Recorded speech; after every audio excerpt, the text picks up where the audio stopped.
Wiggins turns the corner, finds Curry a three. Ladies and gentlemen, it started.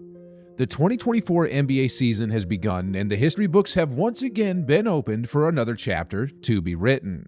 Now you see him, now you don't. Brooks flies by, and Steph, oh, what have I done? In the short period of time since the October 24th tip-off, we've barely had time to breathe, but yet, we've already seen greatness on full display. The first points in the career of Victor Wembanyama. It's becoming overwhelmingly clear at this point. The league isn't just in uncharted waters anymore. It's approaching outer space. What used to seem impossible is now happening on a nightly basis. What used to be outrageous has now become the norm. What used to just be basketball fantasy is now unfolding right before our very eyes. And with that being said, let's dive right in. The Oklahoma City Thunder is the one team that didn't make the playoffs last season that's going to make noise in 2024. Shai Gilgeous-Alexander has truly become one of the elite guards in the league who could slice through defenses like a Swiss Army knife and get bucket after bucket after bucket. He's a master of the mid-range, a master of getting to the line, and so far this season, it seems that his only weakness, his three-point shooting, has improved considerably. Then, to make matters 10 times scarier, he's surrounded by a well-put-together team. Lou Dort has made a name for himself as a Defensive Player of the Year sleeper candidate. Jalen Williams has made a name for himself as a potential breakout star. Josh Giddey is a 6'8" point guard. And then there was Chet Holmgren, the 7'1" unicorn who is the closest thing to Victor Wembanyama, and he's about just as unstoppable as the Frenchman. Like, check out this little turnaround jumper he unleashed on Jokic. Sheesh, guys. The scary thing about all this is, he barely played in the NBA so far. As he gets more minutes and gains more experience, he and the OKC Thunder are only going to get that much more lethal. I mean, look at this recent stat line of his. This is the stat line of a 7-footer who only took shots from outside the perimeter all game. And he made 4 out of 5? So much attention has been given to the newly formed Juggernauts like the Milwaukee Bucks and the Boston Celtics, but this young OKC team should not be slept on. I'm getting the same vibes as I did with the early 2010s Thunder team that had Durant, Westbrook, and Harden. If there was ever a team to rise out of the darkness and challenge the contenders, it'd be this young squad. And with that being said, let me roll some tape here for you. Shot clock at 4.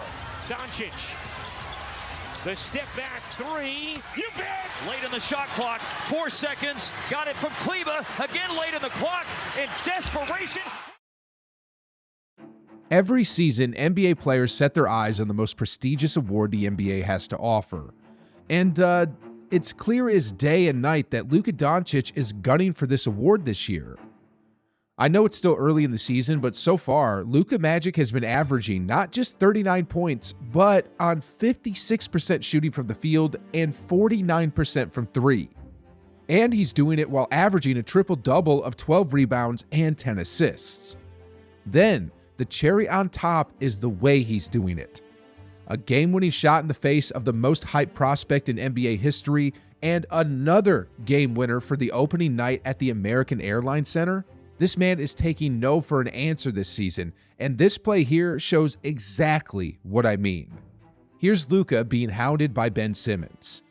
First, he uses his arm to push Simmons out of the way, then he dances with him for a bit before doing a step-back 3 and hitting a 3 right in front of his face.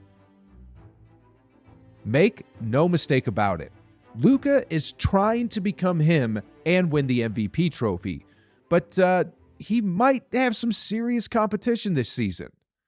Turns the corner, finds Curry a 3. You bet! This is screens to get Brooks off of him. Oh, he crossed him over. Let Brooks fly by. Oh, he's coming out, and he's got a 40. Steph Curry became the first unanimous MVP back in 2016. And from the way he's been playing so far this season, you'd think it's the year 2016 again. A huge reason why he's able to play like this is because of Chris Paul. With CP3 running the second unit and taking control of the game when Steph's out, it allows Steph to focus on what he does best, which is putting the ball into the basket. There's no more thinking about getting his teammates involved. There's no more thinking about providing leadership for the team. There's no more thinking about needing to score. CP3 takes all that off of Steph, and as a result, Steph's game has gone through the roof. I mean, just look at this ridiculous play here. Steph's up here with the ball. As he drives downhill, he then steps back to the three. His defender was actually pretty good and stayed right with him until he tripped and fell to the floor and won a first row seat to the Curry show. Sheesh, guys. Steph has been absolutely ridiculous this year, and not only does he have a great chance to win a fifth ring, but he looks to have a great chance of winning his third MVP trophy as well. But moving on here really quick, I want to talk about the Los Angeles Lakers. Things don't look good for the purple and gold because although this team looks like they'll be decent in the playoffs, I'm not too sure they could survive the regular season.